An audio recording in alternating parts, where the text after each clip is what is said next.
My name is Emily. I am 33 years old, and I'm going to tell you a story that I've never told out loud before. Not like this, not all of it. It starts the way all love stories start, with hope. With that feeling in your chest that tells you, this is it, this is real, this is the person. David was 37 when we got together. He wasn't perfect, no one is, but he was steady. He was the kind of man who showed up, who fixed things, who remembered details that most people forget. He remembered how I liked my coffee. He remembered the name of my favorite song from when I was a teenager. He remembered the things that mattered. And slowly, without really planning it, we became a team. We both worked hard. David was in construction management, and I worked in a small accounting firm. Neither of us had inherited anything. Neither of us had a safety net. Everything we had, everything, we built ourselves, from the ground up, with our own hands and our own sacrifices. We drove older cars so we could save more. We cooked at home instead of eating out. We said no to vacations for 2 years so we could say yes to something bigger.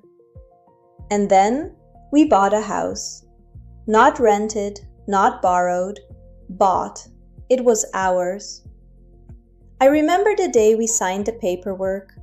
David looked at me and smiled, this slow, quiet smile that meant he was proud. Not showing off proud, just deeply, quietly proud of what we had built together. The house had 3 bedrooms, but one of those rooms, the biggest one, with the window that faced east and got the morning light, we always talked about that room differently. That room was for the family we were going to have. That room was a promise. Life felt good.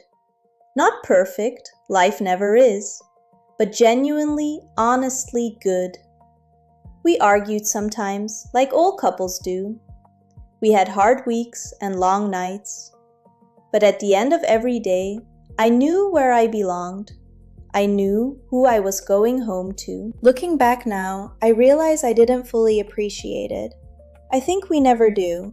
Not until everything changes. We had been trying for a while. Not desperately, not yet. But with that quiet hope that a couple carries when they're ready. When the house is ready. When their hearts are ready. And then one morning, I took the test. I sat on the bathroom floor, the cold tiles, the small window with the frosted glass, and I held that little stick in my hands and I just stared and stared and stared. 2 lines. I didn't scream, I didn't jump, I just started to cry. That soft, overwhelmed kind of crying that doesn't come from sadness at all. It comes from something you can't quite name. I went downstairs. David was at the kitchen table, drinking his coffee, reading something on his phone. He looked up and saw my face, and he knew. He didn't even need me to say the words.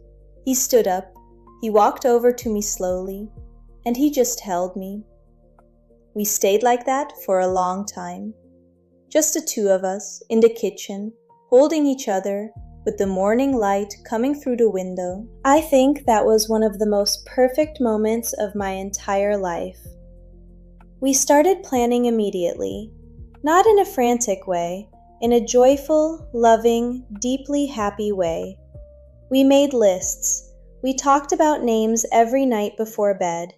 We walked through that big bedroom and imagined where the crib would go, where the changing table would sit, how we'd paint the walls. We bought the baby clothes slowly, piece by piece, every time we went out. Little onesies, tiny socks that were impossibly small, a soft stuffed animal, a blanket with stars on it. I folded every single thing myself and put them in a drawer. I can still see that drawer in my mind. I can still see every single item inside it. By the 5th month, I had a little bump that I was so proud of. I wore clothes that showed it off. I took photos every week. I sent them to my mother, to my sister, to my closest friends. David would put his hand on my belly every night before we fell asleep, and sometimes he would just talk to it, to the baby, in this quiet, gentle voice that I had never heard from him before, a voice he was learning for the first time. I fell in love with him all over again in those moments. Everything felt like it was exactly where it was supposed to be. I was 5 months along when something felt wrong. It's hard to describe. It wasn't a dramatic moment at first. It was subtle, a feeling, a quiet alarm inside my body that something wasn't right. I called the doctor. We went in, and then everything moved very fast and very slow at the same time, the way traumatic moments always do. The doctor speaking in careful, measured voices, David squeezing my hand too tight, the monitors, the silence in a room that should have been full of sound. I won't describe every detail, because some things, some moments, belong only to the people who lived them. Some grief is too intimate to be put fully into words. What I will tell you is this: we lost the baby at 5 months, when we already had the name picked out, when the nursery was half decorated in our minds, when I had already imagined 100 versions of what our child would look like. Gone. In the days that followed, I moved through the world like I was made of glass. Like if someone touched me wrong, I would shatter completely. I couldn't eat, I couldn't sleep. I would walk into that big bedroom with the east-facing window and just stand there, not crying, not speaking, just standing, because I didn't know what else to do. The baby clothes were still in the drawer. I couldn't open it. I couldn't close it permanently either. I just left it. David was grieving too, I know that.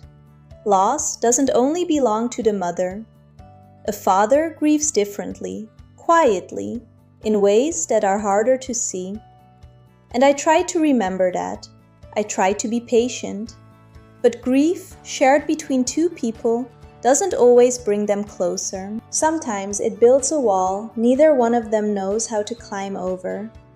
And in our house, the house with the big bedroom and the east-facing window, and the drawer I couldn't open, a wall was quietly being built. I just couldn't see it yet. 2 months after losing the baby, David asked me to sit down. It was a Tuesday evening. I remember the day, not because anything special happened, but because the ordinary details of the worst moments of your life have a way of burning themselves into your memory. The light was low. There was a half-eaten dinner on the stove. David had barely spoken all day. He sat across from me at the kitchen table. That kitchen table, where we had made every plan, where we had laughed and argued and reconciled, where we had held each other after the hospital.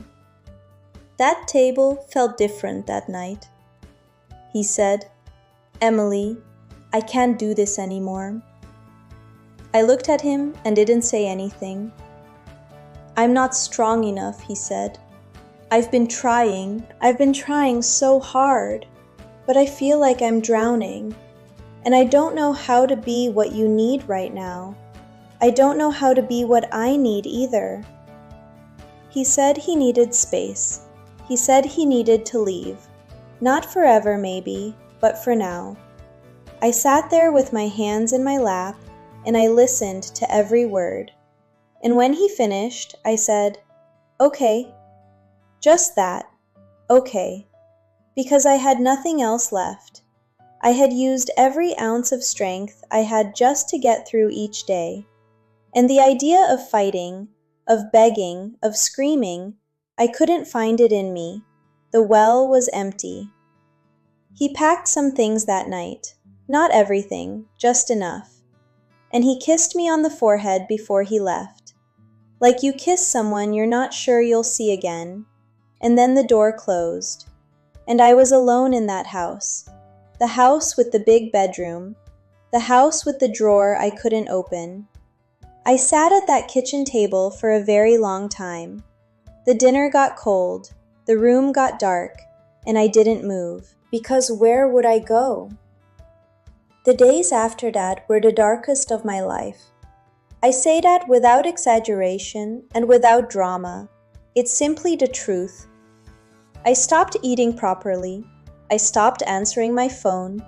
I lay in bed in the mornings and stared at the ceiling and negotiated with myself just to get up and drink a glass of water. My body had already been through trauma, and now my heart had been through it again. A second wound opening right on top of the first one, before the first one had even begun to heal. My doctor prescribed medication. My therapist increased our sessions. My mother came to stay with me for 3 weeks because she was afraid to leave me alone. And that's when I truly understood what breaking down means. It's not dramatic, it's not loud, it's very, very quiet. It's forgetting to brush your teeth. It's not remembering if you ate. It's looking in the mirror and not recognizing the face looking back at you.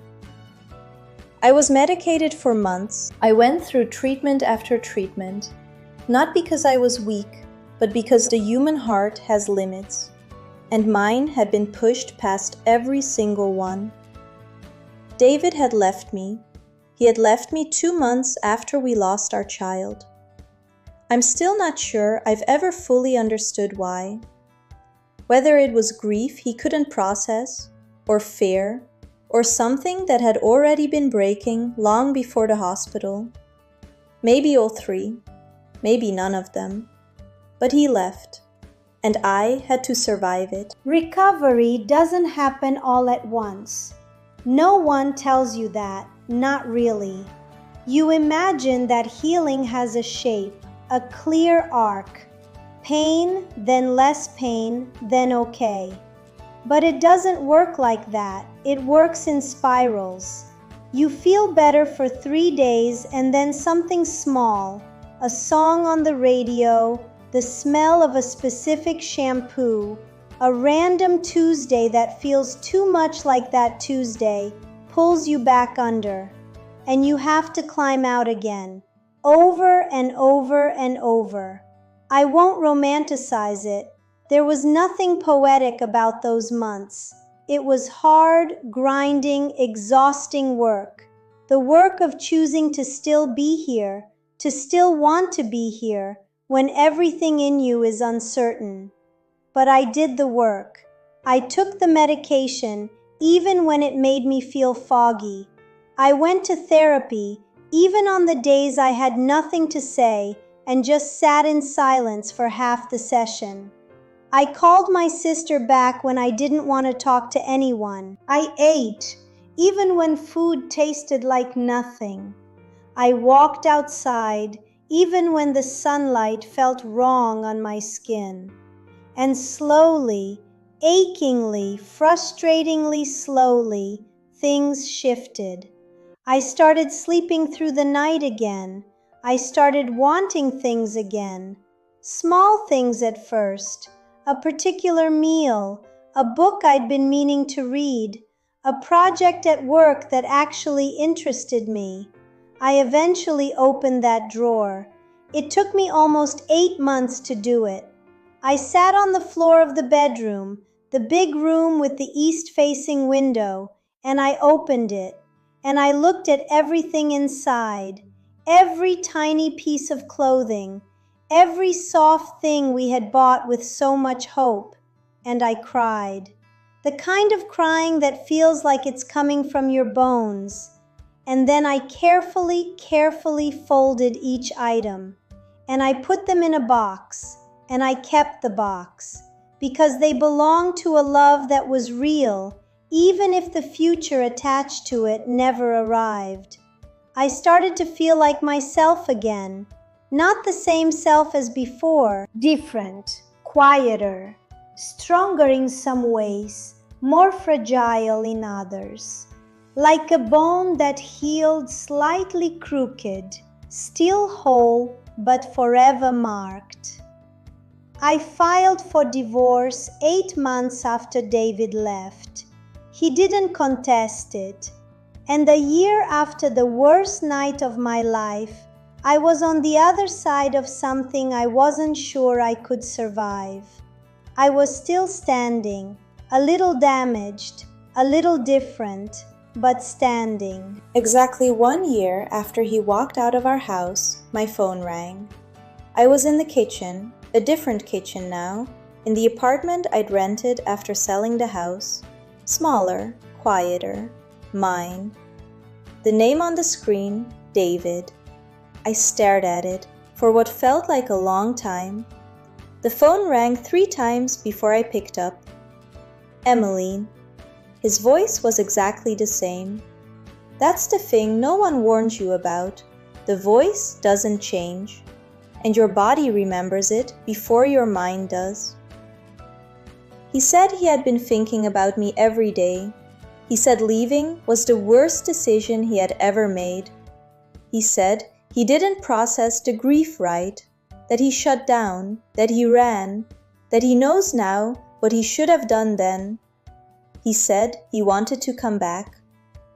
He has called 9 times in the past 3 weeks.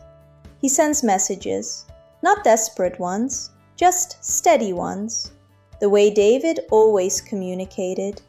Steady, persistent, like water on stone. And I haven't known what to say, because my heart, that damaged, rebuilt, carefully reassembled heart, doesn't know what to do with David's name in a notification. It doesn't know whether to open or to protect itself. And that uncertainty, that is its own kind of pain. Here is the truth I haven't been able to say out loud until now. I still love David. I have tried over this past year to argue myself out of it, to remind myself of what he did, to replay the image of him kissing me on the forehead and walking out the door, to remember sitting at that table in the dark, alone, with the cold dinner and the empty house. And I do remember all of it, every single moment. But love, real love, the kind that was built over years, that saw you at your worst and stayed, doesn't dissolve because someone failed you. It persists. It stays in your chest like a quiet fire that you can't quite put out, no matter how many times you pour water on it. And that is the part that breaks me, because I also know what it felt like when he left. I know what the silence after that door closed sounded like. I know what it cost me to climb back up. I know the price my body paid, my mind paid, my identity paid, just to exist on the other side of what he chose to do. How do you weigh love against that? How do you look at the person who saved you from every ordinary hard day, but couldn't save you from the hardest one, and decide what they deserve now? Can you trust someone who has already shown you what they do when the weight gets too heavy? But then again, people grow, people learn, people come back changed in ways that matter. Or do they? And even if David has truly changed, even if he has done the work, faced the grief, become the man he says he is now, does that mean I am the right person for him to practice that growth on? Do I owe him that? And what about me? What do I owe myself? There is a version of this story where I say yes, where I let him back in, carefully, slowly, with conditions and boundaries and the full weight of everything between us on a table, where we sit in a room with a therapist and we try. And maybe something beautiful comes from the ash of what we lost. And there is a version where I say no, where I accept that some things, even good things, even real things, cannot be put back together once they've shattered in a particular way. Where I choose the life I rebuild for myself, brick by brick, without him. And I trust that life. I don't know which version is right. I genuinely don't. And maybe that's what I want you to understand. This story doesn't have a clean ending. Not yet. Life, when it's real, rarely does. What I do know is this. The Emily who bought tiny socks and folded them into a drawer full of hope, she was real. And she deserved more than she got. The Emily who lay in the dark after he left and still chose to get up the next morning, she is also real. And she is stronger than she knows. And whichever Emily decides what happens next, whether she opens that door again or closes it for good, I hope she remembers. She already survived the unthinkable. She already proved she could. And no love, no matter how real, no matter how deep, no matter how much it still lives in her chest, is worth more than the peace she fought so hard to find. That is where I am right now, standing at a door, with my hand on the handle and the whole future on the other side. And I still don't know if I'm going to open it, but for the first time, I believe that whatever I choose, I will be okay. And sometimes, after everything you've been through, that belief is enough to keep going. Thank you for listening to my story.